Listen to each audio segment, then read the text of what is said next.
Hello, my name is Amy. When you send your children to school, you want what's best for them. You want them to learn and to make friends. That may not always be what's happening. Children that are in middle school and in high school are not getting enough sleep.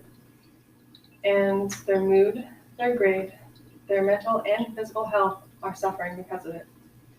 1 in 5 high schools are starting classes before 8 o'clock in the morning.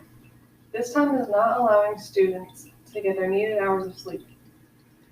Schools have been opening classes since this early since the 1950s and 60s when they wanted to spread out bus runs. Students have many different commitments to extracurricular activities, to family, to friends, to school, and to work that are keeping them busy, and these commitments are invading their sleep schedules. I know what you may be thinking. Why don't they just go to bed earlier? That may not always be an option.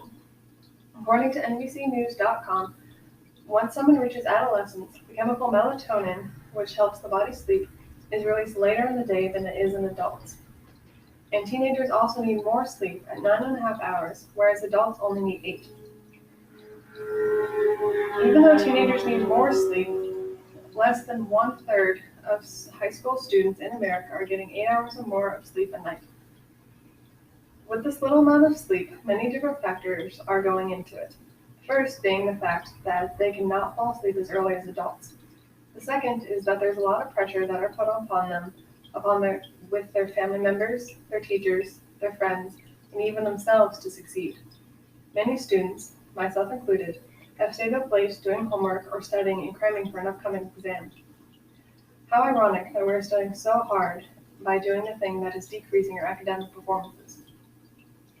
There has been shown that there's connections between sleep deprivation and obesity, depressive symptoms, and car accidents.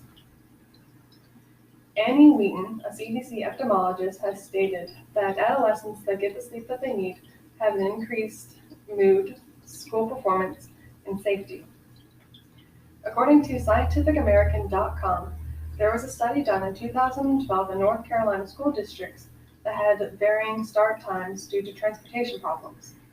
It was shown that the classes that started later in the day had an increase in math and in reading.